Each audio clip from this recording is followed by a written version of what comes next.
So to close this series out, I hope this has helped you guys out with any questions you may have had. Night hunting is a very fun thing to do. When people want to go hunting, unless they're super into deer hunting, I like to take them coyote hunting because it's action packed, it's fast paced. You're on set for like 20, 30 minutes and you're in the truck and move to the next one. You're not asking them to sit in a cold deer stand for 5 to 6 hours and not see anything. So I really like getting people into coyote hunting.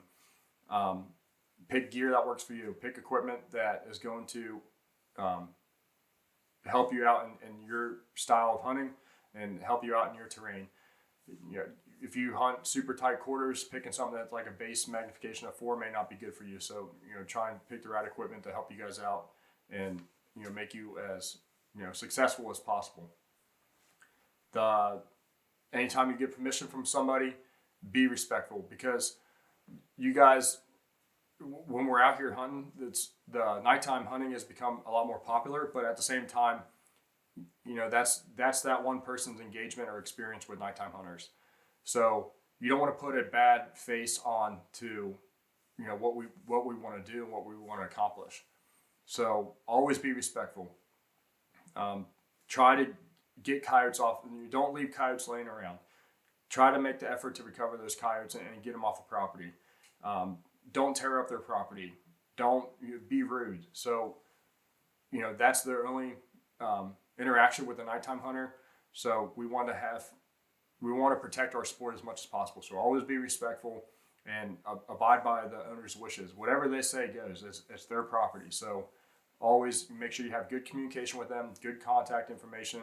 You're, talking back and forth and you guys are working together. So always be respectful. And then safety. Man, it's very, very easy to get sucked into your optic and start shooting. So with that being said, first thing is your hunting party. If you're hunting with others, man, really got to indicate who can watch and shoot in which area. This is my left limit. This is my right limit. I can't shoot anything to the left of there. I can't shoot anything to the right of there. If you're with other hunters, man, you don't want to be crossing barrels or spin on a coyote or something. So safety is huge. And always when you guys get set up together, you talk about, okay, I got this side, I got that side, and you guys know exactly what you are able to shoot. Additionally, look at what is beyond your shot. Cold, hard, frozen ground, man, those bullets can skip pretty easily. And especially depending on what bullet you choose, they may want to stay together and not, hit something and kind of frag out like most varmint bullets. But if you look across your bean field and there's a house over there, you can't shoot this section. I've had it plenty of times, just the other night, where I had a coyote just standing and he was right in front of a grain bin. I had to sneak 100 yards to the right to get my angle proper. And then once my angle was good, he was still there. I was able to make a clean shot. So really look at your area and make sure that your direction of fire is not going to, be towards somebody's house or somebody's barn or equipment. That's where Onyx is super good, because I can look at where I'm setting up at and I can draw a line like, okay, I'm good through here, but there's a house over here, so I can't shoot. If one's on that corner, I can't shoot. He's got to be left of that corner or right of it.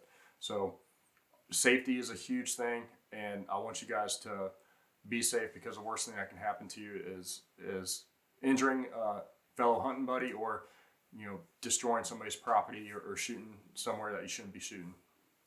And then try to get all those coyotes off. Don't leave dead coyotes laying around on people's property. It's just not a good thing to do. But all that is not to discourage you from nighttime hunting. I recommend that you get into it. It's a lot of fun.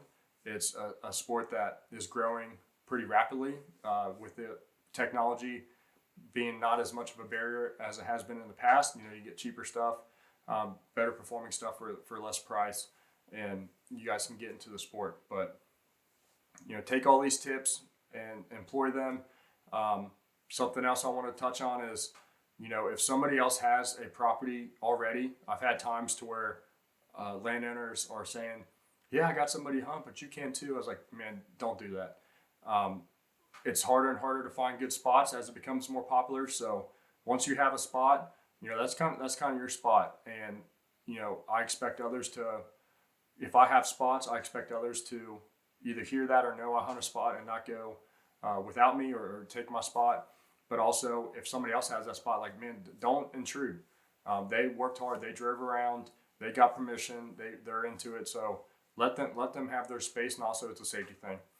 If you guys are on different sides of a property, you're calling to each other, it can just be really bad. So, get your spots, take care of them, re-engage with the landowners, and ensure everything's good. And then enjoy the season.